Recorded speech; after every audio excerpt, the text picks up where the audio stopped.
you, and we're waiting for you. Come on board. It starts about now.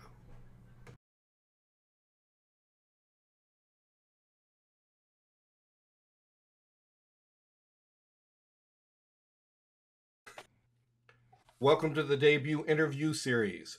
Everybody should be talking about it. If not, after you see this interview, you will be talking about it. At least we hope to. We invite you to. We invite you to be part of the debut family. If you're asking yourself, what is debut? Let me tell you. It's where three accomplished storytellers tell a story for the first time ever for you. We believe that there's beauty in the beginning. And we have three amazing storytellers. And today on this interview, I have one of those amazing storytellers. Let me tell you about this teller. Let me tell you about this storyteller. The best way to truth is through a good story. She used the transformational power to entertain, enlighten, coach, heal, and consult around the world. She's the author of Audience to Zeal, the ABC of finding, crafting, and telling a great story, which I got to see early, and I'm so glad I did. An amazing text. And the winner of multiple awards, including the National Storytelling Network's Circle of Excellence 2020. That's what's on paper. Let me tell you about this person. This person is not only an amazing teller, but is a compassionate listener.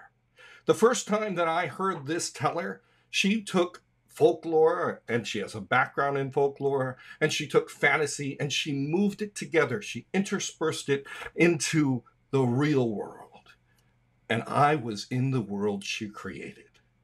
I've seen rarely storytellers do this so eloquently, with so much design and so much play. Ladies and gentlemen, I want to invite you to give a listen to the one and only Laura Palmer. Welcome, Laura. Hi. I'm so glad to be here with you, Kevin. Thank you so much for inviting me to be part of the debut family and to come play with you. What a better way to spend some time. I am so glad. I mean, when I think of debut, I think Laura, it just goes hand to hand. Thank you. But many people know your work, and some are still wondering. So we're going to go to that. And so tell us, and I know this is a crazy question, but how did story find you? I love that question, actually.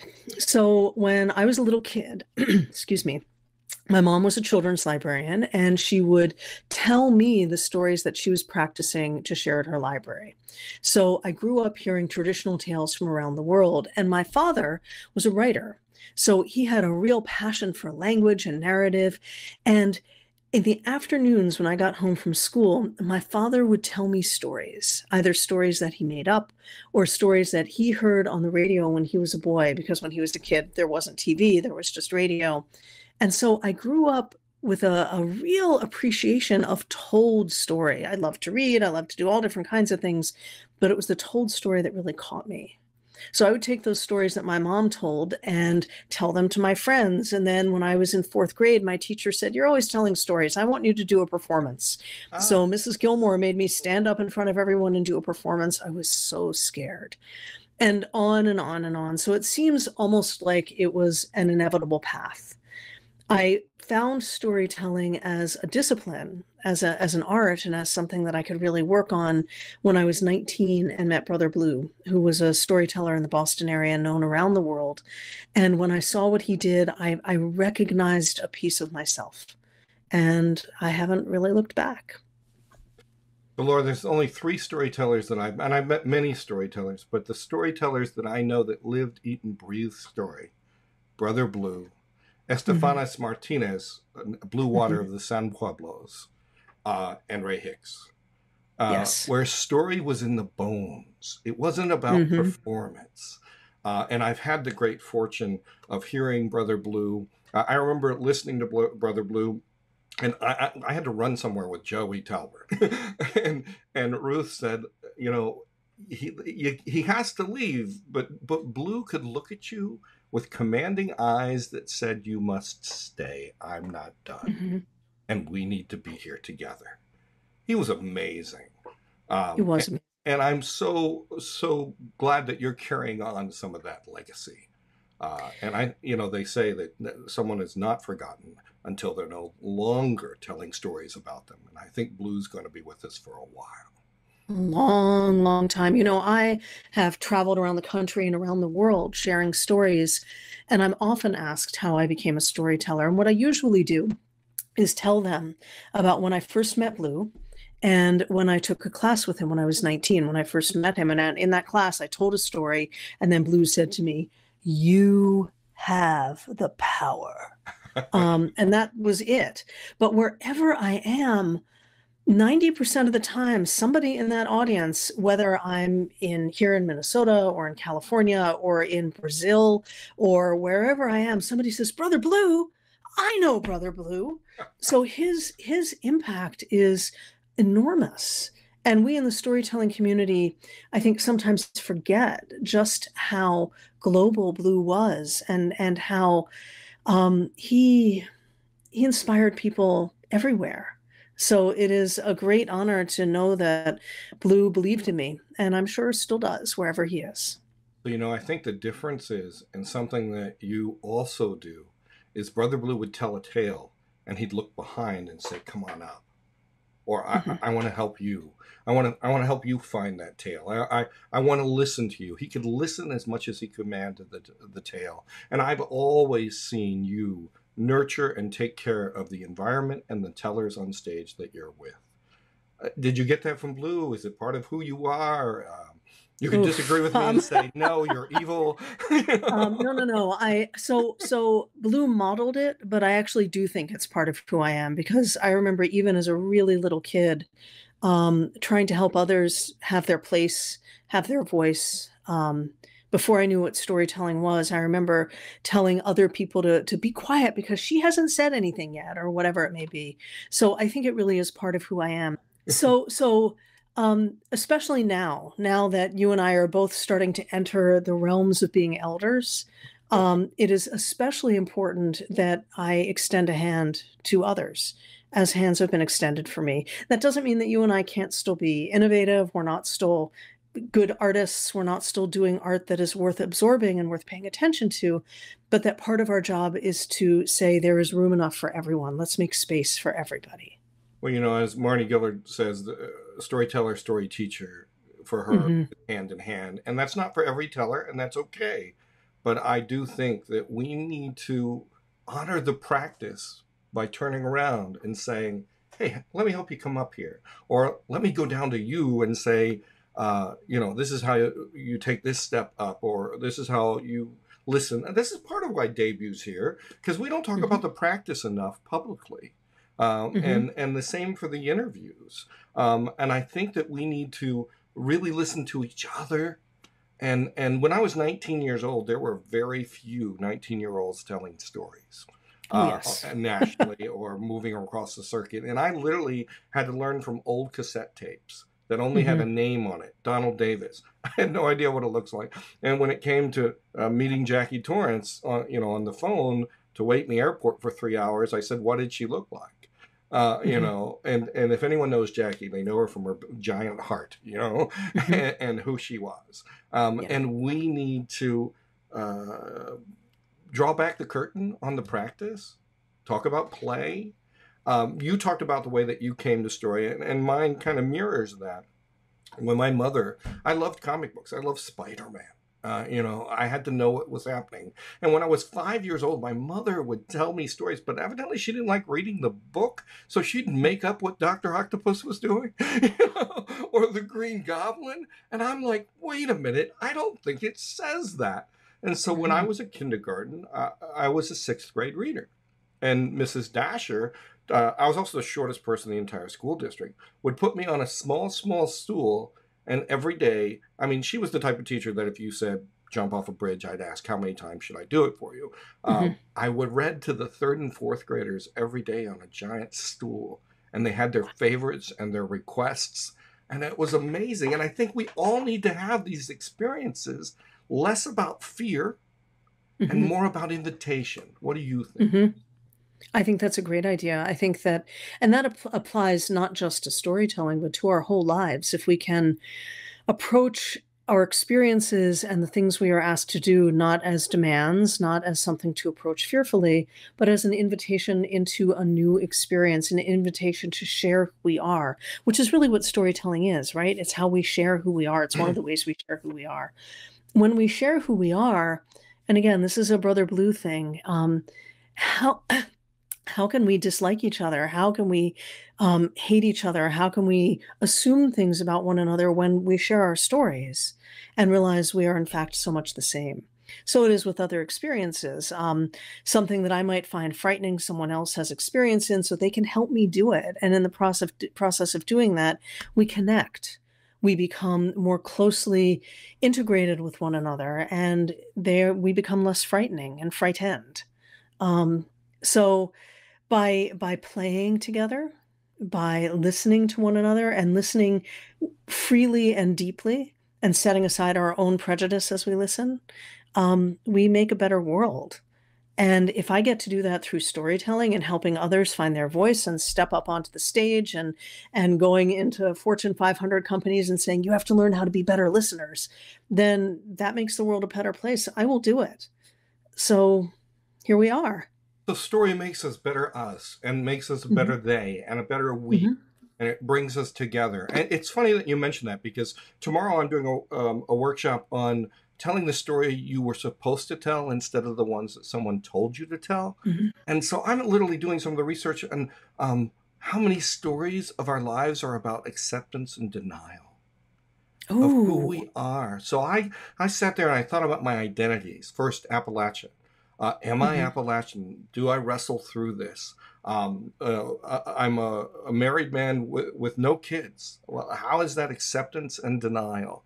Am I a storyteller? Acceptance and denial. If we looked at story the way that you just said, it'd be less evaluation and more invitation to share experiences. And I think we'd have more of a burgeoning movement in storytelling I and think in so. life. I think so. I mean, storytelling, like any art, has its own competitive places. And I'm not talking about slams, but that, for those of us who are trying to earn a living as a storyteller, there's only so much money. But the money is a pretty minimal part of the value of it. And so if we were to look upon it as an invitation, of course I want other tellers on the stage with me. Of course I want to share what I know. We create an environment where, a rising tide lifts all boats, right? And I love this idea of identity, my identity as a woman, my identity as a Jewish person, which has been a fraught journey, my identity as a storyteller, as a wife, as a widow, as a stepmother, someone who's never had children of her body, and women are supposed to bear children in many circles. So that's really interesting. What are the stories that we tell of who we are? What are the stories that have been silenced, and what are the stories that we are yearning to tell? That's a really interesting topic, Kevin. Well, I'm finding that they're hinge points. Hmm. That these identity markers can be hinge points. But I go back to one of my youth tellers when I was teaching high school, who said that every story you tell has a little bit of you in it. Yes. It was actually Adam McGee, who's Randall McGee's son, who's Mm. another storyteller I believe we both know. Hmm. And the whole idea of that is that just the fact that we chose this version of this tale is because it hits something where we are. Yeah. And Yeah. and I'm Go ahead. sorry. Go on. No, you're good. I was teaching last night. I'm teaching a storytelling fundamentals class, and someone asked about, well, what if I tell this traditional tale and somebody else tells the same traditional tale? And my response was very much what you just said. Everyone tells it their own way because we include parts of ourselves. We tell it the way that makes most sense to us. I think was it Dali who said all art is autobiographical? That I could be telling a story about Superman or Spider-Man, but it would still contain parts of me in it. I love that observation. So even from the pauses, the gestures, they're yours. you Mhm. know but also they're part of Blue. They're Mhm. part of the people that we've learned stories from. Well, like when I was 18, 19, and I had a cassette tape, when I heard the stories, I first mimicked what I heard, But then I started to own what it meant to tell a Hmm. story, not just be a storyteller, but to And use. you're not the only person who has done that. I just want to say that for anyone listening, Yes. many people start out doing their best to sound like the storytellers they love. And of course you do because you admire them so, but then you get to find your own voice in the process. And that needs to be our discovery. As much as we need the stages, we need the fundamentals, Hmm. which also led to why you wrote the book. Tell us a little bit Hmm. about the book. I have no problem with you Sure. plugging something. All right, sure. So from Audience to Zeal grew out of a blogging project where I was trying to write an alphabetical series of posts about storytelling, so about different storytelling topics, ABC. But as I was doing it, I had the mind-blowing revelation that I actually knew what I was talking about. And then in the course of having that mind-blowing revelation and having it several times, I realized there is a book here. And in fact, there are a lot of things that I know that I'm not including in these blog posts, and maybe this could help other people. So I set about trying to write a book and worked with Small Tooth Dog, my publisher, who's a really lovely group of people, and Sounds great. published this book. Yeah, they're really good. Sean is great, and published this book because I wanted. There are many books that are deep dives, and there are many books that are sort of shallow skims of one topic. But what I wanted was there was no resource out there that covered a whole bunch of topics, that touched on a whole bunch of topics, and did so in a way that said, here's enough information to get you started. Now go ahead and find out more and do it yourself. And that's what I wanted this book to be. And then to make it even more functional, I wrote the Audience to Zeal workbook, which goes hand in hand with the text itself. And there are a whole bunch of topics covered. So, storytelling for problem solving, storytelling in businesses. You want to tell with elders, you want to tell with little kids, storytelling for healing, all different kinds of topics. And each one includes some readings from the main text, Audience to Zeal, then some things to do, some writing exercises, stuff to try, so you can explore it. And I think honestly, the two of them hand in hand are many college level courses on storytelling. But it's mostly because I just wanted to give people more agency in their own storytelling journey, so they could explore and think and learn and grow. So it's Um, more than a glimpse on the storytelling process. It's more of a poignant snapshot that asks you to think more after each letter that you talk about, after each exercise, after each activity, and like you just said previously, you're in it. So you're the mhm. guide. You're the person that moves us forward. It's not a detached text. No, It, it's a highly personal book. It's highly personal. So I talk about my own experiences in many of these essays. I talk about the death of my first husband and how that influenced my storytelling and how do you tell stories about grief? How do you tell stories when your life has been turned upside down? It is a really personal book. So it is my model actually for writing this, and what gave me emotional permission to leave myself in it to the degree that I did was Bird by Bird by Anne Lamott. I don't know if you've read that. oh yeah. For those of you who haven't, it's a book about writing and life. That's what she calls it. And she's a writing instructor, so there's some great stuff about writing, but there's also a lot of stuff about her personal experience. So you feel like you're sitting down with a friend who wants you to be more confident in your writing. And that's what I wanted Audience to Zeal to feel like. I wanted it to feel like we were sitting down over a cup of coffee or tea and we were sharing stories about process. Because like you, I agree, we don't talk about process enough. And I love talking about storytelling process and the play of it and the magic of it and the mysticism of it and the hard work and all of that. So I do want to advocate Writing Down the Bones by Natalie Goldberg. It's her Hmm. meditation to writing. And a lot of it speaks to telling as well. So let's talk a little bit about the process, because at the beginning I talked about you fusing folklore and fairyland, and just let's talk about how you develop, because you have a unique style within the context of telling. I know that you can take a traditional tale, but you can bend it and you can wrap it around, and it's a beautiful wrap. It's like a roller coaster that we need to stay on. Thank you, Kevin. Um, So it goes back to what we recently said, that every telling is autobiographical. And in my case, I just take it a little bit further. So every fairy tale is in its own way a highly personal story. These stories have stuck around for so long, not just because folklorists write them down, but because they matter, because they tell us something about what it means to survive in the world. So it's not for me that big a leap to talk about these stories not just as traditional tales, which are always a little bit removed, right? So they rarely talk about the characters' emotions or anything like that. And that's because these stories have been told for hundreds, if not thousands of years, so the edges are worn off a little bit.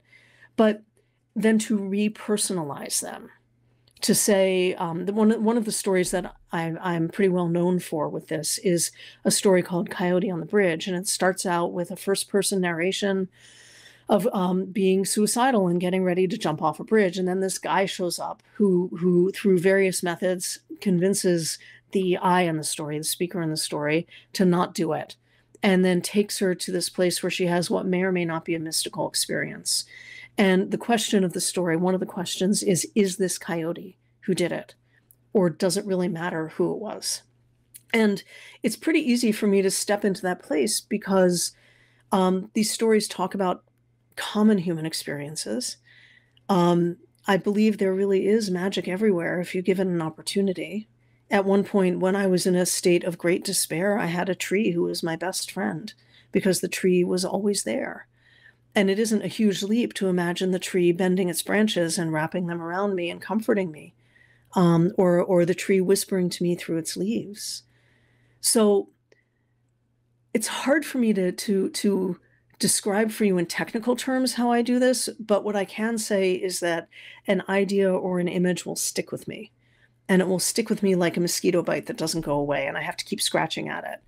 And sooner or later, the reason for that image will reveal itself to me, and the story will grow around that. And I know this sounds a little mystical, but it really feels that way. It feels like it's a very organic process. It feels like it's a process that draws upon the great collective unconscious, and it's a process that also draws upon being a person who tries to move through the world with empathy and compassion. Um, Go ahead. I think it's okay to let go, to allow that process to emerge. I've talked before about how sometimes writing can handcuff your Mhm. ideas because, well, what I call word dancing. You haven't played into the world until you found what you want to say, and it doesn't always have to make it to print. There's nothing wrong with that. I recently played with the story of Pandora meeting a homeless man, and in my research found that Pandora had a daughter, and I didn't know that, Mhm. and that the homeless man has more of a home than Pandora when she comes back, Yeah. and just I would not have had some of the ideas if I just wrote homeless man Pandora on a piece of Yeah. paper. What you said about I the don't tree. write Go ahead. I don't write anything down until I've told it quite a few times. And Pandora, so here's a case study that I can give you. When I lived in Boston, I took the subway a lot, and there was a woman whom I saw on the subway regularly who was dragging behind her an enormous cooler, big white cooler. And people always gave her dirty looks because it was in the way and it was rush hour. And I couldn't stop thinking about her. And she eventually led to a first person story called Pandora on the T, Pandora on the subway. And she was Pandora, and she'd been around forever. So it was her telling me her story. Um, and she carries around hope and the other leftover things in a cooler because what else are you going to use these days? So, I love it. um, We're going to have to trade Pandora stories. yeah, we should. That would be fun. What you And said you were going to about the say something tree. about the tree. I had a student, Gwen, a high school student in Voices of Illusion, the traveling storytelling group, and we were telling at a festival, and she spent all her time, or a good bit of her time when she wasn't telling or listening, by a tree. And we were getting ready to leave, 7 kids in a van, 2.5 hour ride from Yosemite. And I looked at Gwen and I said, Gwen, go say goodbye to the tree. Hmm. And she didn't question it. She went over to the tree. She wrote for another 22 minutes. And then when it came for her to graduate, she gave me a card. And it's about a year and a half later. and it said, "Thank you for showing me the importance of goodbye." Yeah. And Yeah. we need to make connections. And part of this comes from you listening.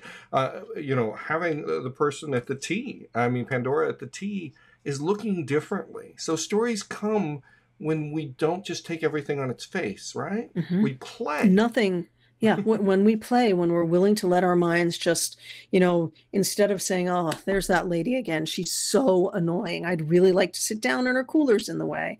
Instead, asking yourself questions, following your trains of thought, letting yourself play.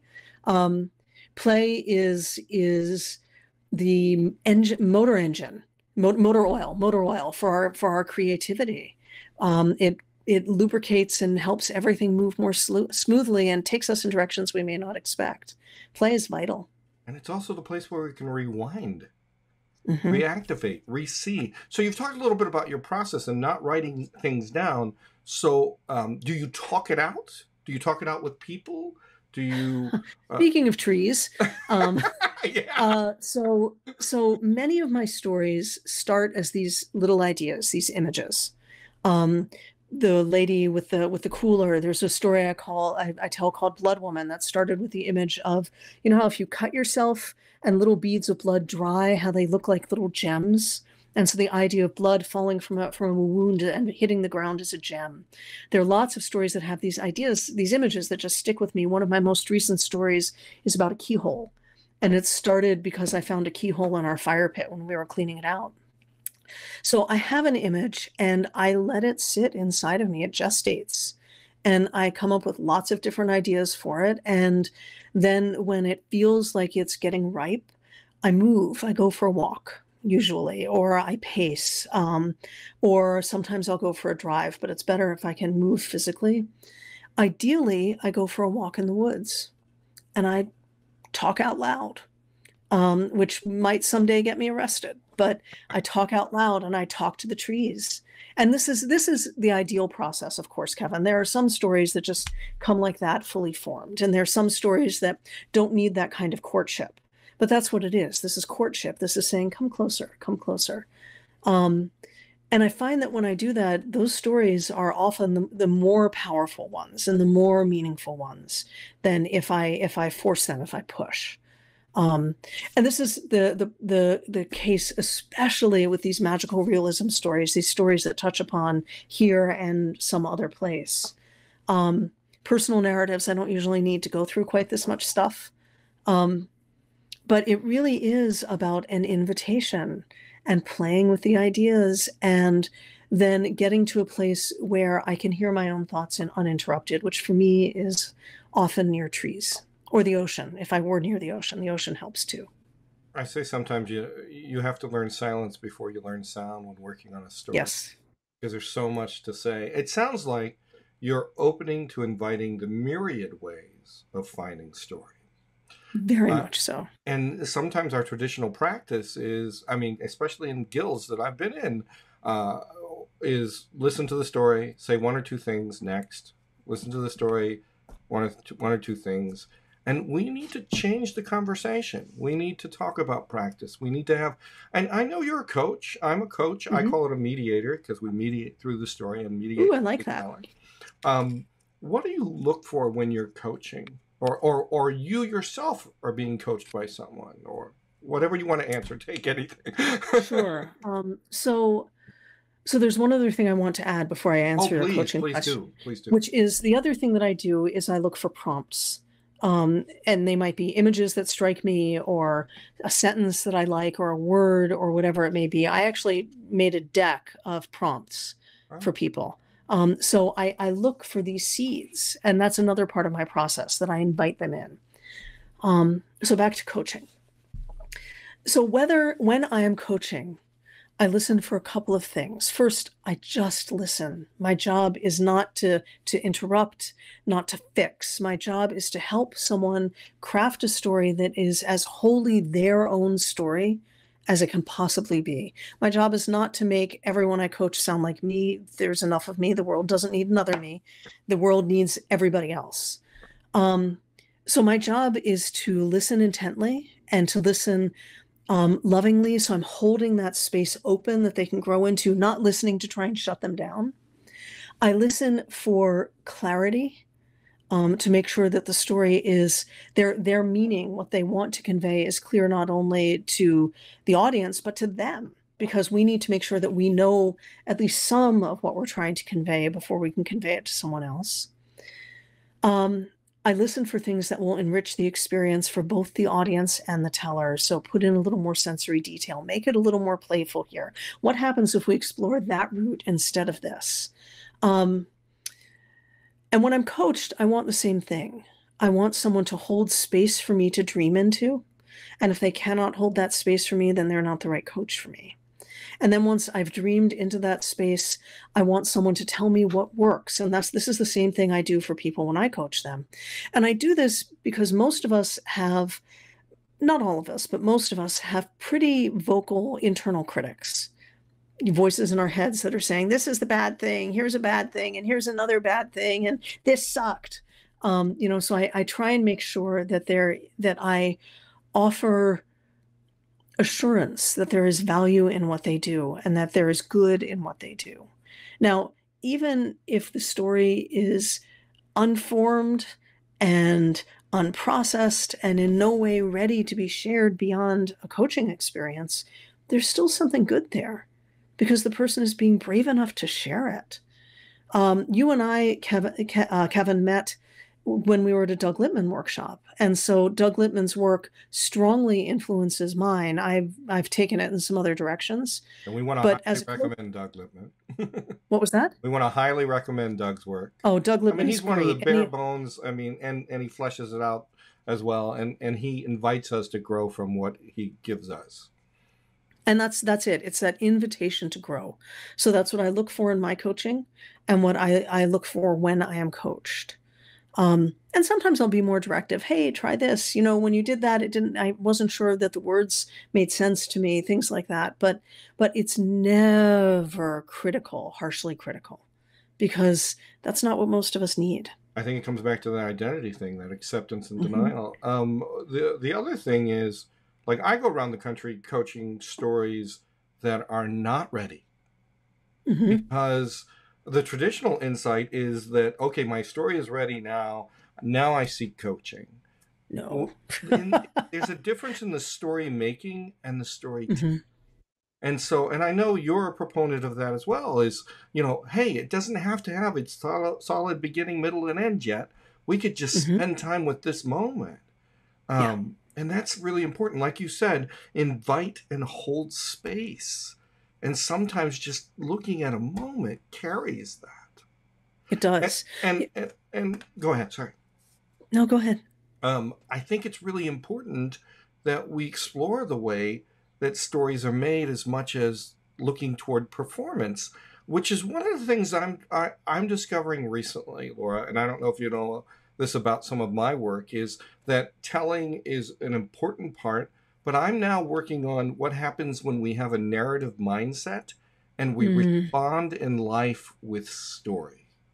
That we actively see story as unfolding and rising, and we work toward what narratives we want to create or see or be in. And I have narrative practices. Are you finding yourself moving toward the narratives of life and framing that as a point marker of meaning for you? Very much so. I look at the stories that have been consistent threads in my life, the narratives that have been threads. So not the fairy tales, but what are the experiences that I've had over and over that could be thought of as narrative and story? What am I to learn from them? What can I help others learn from their experiences? How do I want to craft the story for my coming years? I actually have been thinking about that a lot lately. I figure I have about 20 years of work left in me. So what do I want to do? And what's the story I want to be not just telling, but the story I want to be living, because we live stories. That's what humans do. We're storytelling animals, right? Yeah, we are. So that's very much part of my practice as well, though not as formalized as yours. And I would like to hear more about that. Well, still framing, but I have a concentrated study, and even responding in story. Have we thought about daily practice of this is what I heard today, this is what I understand. We've all Mhm. heard a boring speech. I've literally talked Mhm. to my students, said, tell me, just distill it to the story that you heard. And then they Yeah. listen and they go, wow, it's not so boring anymore. Or Mhm. we engage in counter and narrative practices. I just think if we're wired for story, like Lisa Cron says, if story is our impulse, like Jerome Bruner says, then we are, in my opinion, almost doing a disservice if we don't answer to the call of story on a daily routine. All the time. Yes, all the time.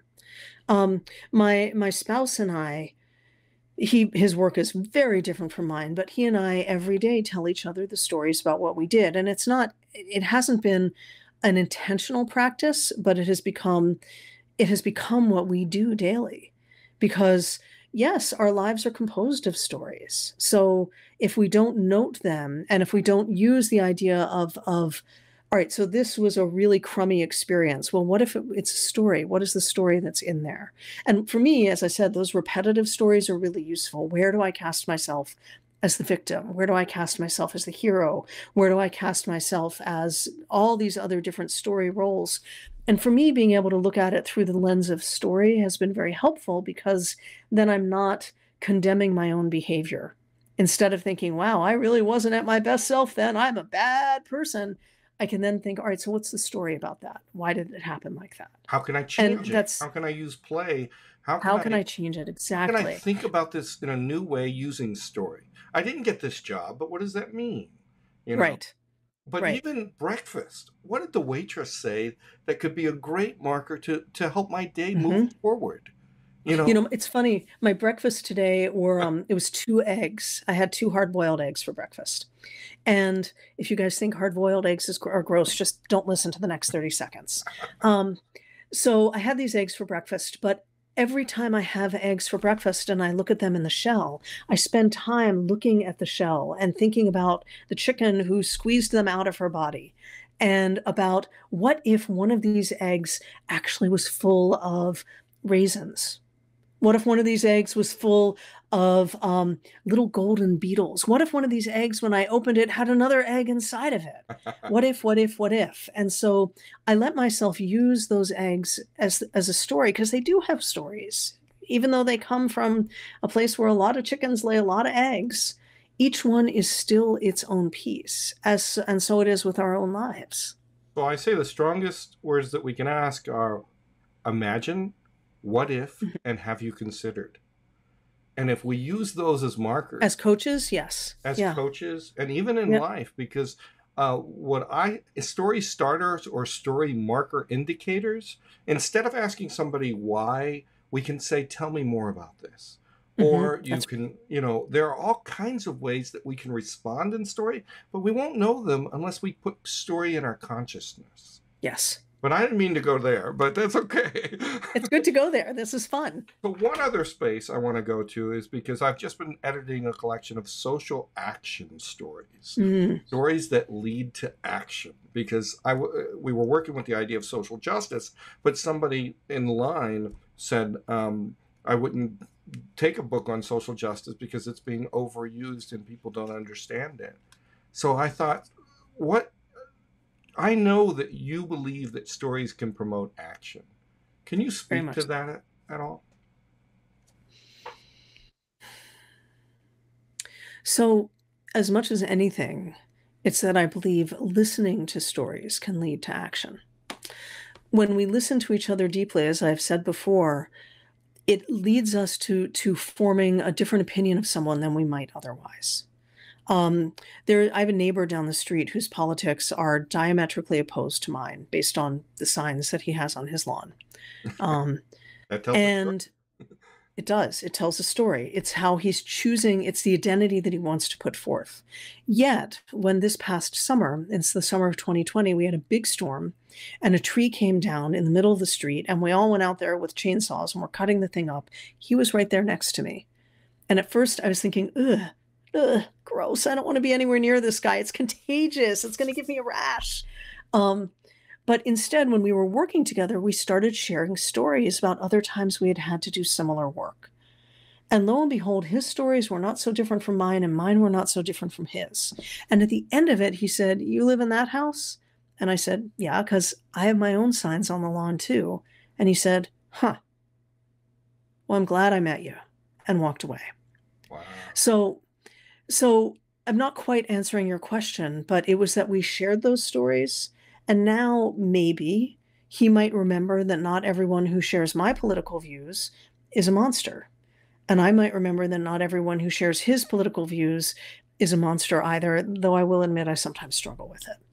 Um, but to finish, just one other thing to answer, how can stories lead to action? Stories lead to action because they are maps. They are maps saying someone else has traveled this road and you can travel it too. Here's how. So whether it's a personal narrative or a traditional story, that's what those stories show us. That there is a way through, and it may not be the way we expected, but let people help us. Let Fox help you, or the old woman at the side of the road. Let the old lady with the cooler help you. It's not a pedantic So thing either. It's not you must, mm, you must. It's they made the choice and they went down the canyon. that's They right. and stories are open invitations. I love what you say about maps. And the story Yeah. that you just told about the signs, Alfie Kohn says that if you go into a classroom, it'll have a sign that says "No whining here." That's not the story you want to tell in a classroom. No. It has another No. sign that says "Everyone can be president." And if Yeah. you're from Uganda or you're 7, you can't be president. And that's part of the narrative thinking that I'm talking about. I'm looking Mm-hmm. at what story we have around us, in front of us, what we're thinking about. And I know you consciously and unconsciously are doing that all the time. All You the time. answer and respond in story. It's one of my favorite ways to remind myself that story matters and the story we tell ourselves about others matter is if someone is a jerk to me. And my initial response, just like most people, is to think, well, you're a jerk, you bad person. But there's a story behind that. Maybe they just got terrible news, and so they're short tempered. Maybe they grew up in a family where being a jerk was the way to communicate.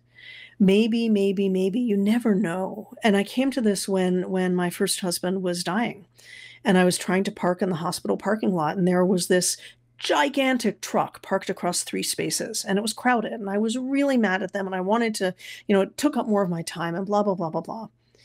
But when I left the hospital a week later, that truck was still there. And when I came back the next day, that truck was still there. And day after day after day, that truck was there and gradually had a film of dust on it. So maybe that person wasn't being a jerk. Maybe they were terrified. Maybe they were in a rush and they didn't have time to park properly. So Or maybe changing my narrative thinking. What was that? or maybe they were in the hospital because your story, my brother just had a ruptured appendix. And Oh the my thing that he goodness. yelled about was, "Go get my truck. I can't have my truck there." It was Yeah. constant. And he wasn't worried about himself at all. He's never been to the hospital. But story begats story. And so Yeah. when you were telling that, I was thinking of this man or woman that's in a hospital bed for many days and can't Yep, come that's back. right. Can't come back. And in fact, that truck was there through the 7 weeks that I was going in and out of the hospital. It never moved. Wow. Um, or or another story, a friend's mom had a stroke, and she actually drove herself to the hospital. And she drove up into the emergency room entryway, left her car in the drive, and got out and went in and to get care. And someone said, "Hey, lady, you can't leave your car there." And she looked at them and said, "I'm having a stroke." And all of a sudden, the story changes. So that kind of narrative thinking has been profoundly impactful in my life. I'm a kinder person because of it. And kindness is one of my absolute core values. So ways that I can feed that are good for me to have. Stories that can feed that help. Story holds space, to use your It does. words there. They definitely hold Yeah. space. They don't rush. They're quiet. Sometimes they're Mm-hmm. loud, but they're quiet loud, Mm-hmm. if that makes sense. Mm-hmm. It Um, does. we're running into the longest interview because you and I are always good at talking. And Yep. why debut, Laura? Why debut? So I'm excited about debut because of what you said at the very beginning, that we don't talk about process enough in community. And the idea of sharing a story that is so new that I'm not even entirely sure what I'm going to say, sharing that publicly sounds like so much fun. It sounds like exactly the kind of risk that I like taking and the kind of risk that I'd like to model for others to take. And getting to play with these other wonderful storytellers, including you, means that we create this very supportive space where we just get to go, wow, together. And so it sounds like so much fun to me. And we create fear. It can be an artificial construct, but I believe that if we're in the comfort of people we care and we care about and care about us, then that fear is reduced. And that's what debut is. It's about realizing that we can be in that. And I'm so honored to have you. I mean, I think it's going to be wonderful. Tease us just a little bit of what you're thinking about for it. So there are a few things I'm thinking about. One story that I'm thinking about involves the Queen of the Field Mice and some problems that she has to solve and get some help from someone who looks remarkably like me. Another story that I'm thinking about is a personal narrative that has to do with trees and goes into who are trees, and it's very much a who. So it's, again, that kind of magical realism. I wanted to give myself permission to play in that space with you. So I'm thinking about those two. I'm not sure what's going to end up coming out of my mouth. And we're not worried. We know it's going to be wonderful because it's in the spirit of play. It doesn't have to be in the spirit of it's all complete, or, we're going to have a bevy of comments and inquiries and suggestions, not while you're telling, but you'll see later. And it's just what you said. I think debut is a story map about process. Mm-hmm. It's a selfish way for me to bring my friends together and people that I don't know into story. And I'm just so honored to have you, Laura. Thank you so much for inviting me. We're going to let you have the last word. Once upon a time, you were born. And when you were born, you brought such possibility into the world. Your story is still happening. Revel in it. Play. Happily ever after is not an end. It is an ongoing process. Thank you so much. Be well, be safe, be healthy.